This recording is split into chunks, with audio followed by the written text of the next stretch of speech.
Aujourd'hui, malheureusement, on ne va pas vous emmener à Millau ni à Le Kellar, mais on va quand même vous proposer la grande évasion avec cette nouvelle Aston Martin Vanquish. La Vanquish, c'est le vaisseau amiral d'Aston Martin, le modèle le plus haut de gamme, et pour 2015, il arrive avec quelques évolutions d'ordre technique. Aston Martin est en pleine transition. Après des années tumultueuses, le légendaire constructeur s'oriente vers un avenir plus radieux grâce à l'entrée de l'allemand Daimler au capital. Mais avant que les fruits de cette alliance se concrétisent, il faut bien faire vivre l'offre actuelle. Justement, la Vanquish aborde l'année 2015 avec de menues évolutions. Extérieurement, on note surtout l'apparition de nouvelles teintes comme ce Divine Red ou de jantes au dessin inédit. Pour le reste, l'auto frappe toujours par son élégance, même si l'on pourra reprocher au style Aston Martin de tourner en rond. On notera le carbone apparent sur le spoiler avant, les jupes latérales ou le diffuseur arrière. Il ne s'agit pas d'un simple ornement puisque la carrosserie dans son ensemble est réalisée dans ce matériau léger. Mais, malgré ses efforts, la Vanquish n'est pas encore une ballerine puisqu'elle pèse 1844 kg dans cette version cabriolet.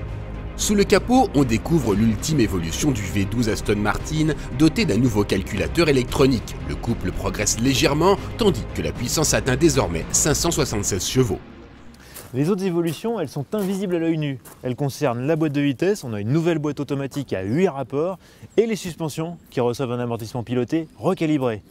Mais maintenant, il faut que je vous parle de la grande absente, la Ferrari F12. Eh ben oui, en termes de prix, on n'est plus très loin, sauf que la Ferrari affiche 740 chevaux. Ça va être compliqué pour l'Aston Martin de lutter, à moins qu'elle joue une partition différente. Bon, la bonne nouvelle, c'est que la Vanquish, c'est une 4 places. Enfin, plutôt une de plus 2, parce que les places arrière, c'est vraiment que pour les enfants. Puis à l'intérieur, on retrouve toujours cette ambiance typiquement britannique, avec ce cuir omniprésent. Heureusement, il y a quand même eu des progrès, notamment au niveau de la console centrale. Adieu tous les boutons, on a des zones tactiles qui sont aménagées de façon à peu près logique.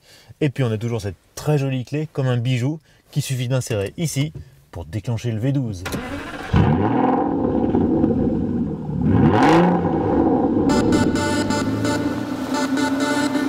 Avec ce moteur, la Vanquish offre de belles performances. Le 0 à 100 km/h est effectué en 4 secondes tout rond, tandis que la vitesse maximum atteint les 317 km/h. Gare au brushing. L'expérience de conduite, elle est dominée par ce moteur. Le V12 Aston Martin, il est toujours fabuleux, avec un son à réveiller les morts et une allonge très impressionnante. En plus, l'arrivée de la boîte automatique à 8 rapports permet un peu de réduire son appétit. Disons qu'au lieu d'être à 20 litres au 100 sur autoroute, on est plutôt à 15. C'est quand même mieux. Pour autant, si ce V12 enchante par sa sonorité, il n'est pas aussi percutant que les blocs des rivales ou même que certains moteurs suralimentés de puissance inférieure. Quant à la boîte, elle n'a pas le tranchant des meilleures transmissions à double embrayage. Enfin, le poids élevé induit une légère inertie dans le train avant.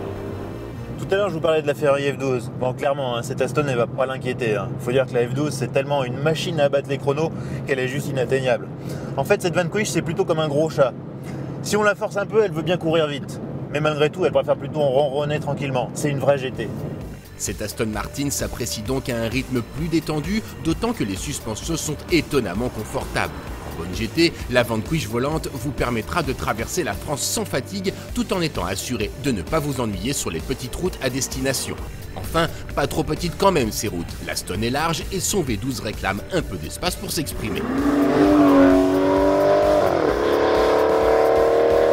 Avec ses manières de jeune fille bien élevées, la Vanquish pourra décevoir les amateurs de sensations fortes, mais elle possède un charme inné qui la rend particulièrement séduisante.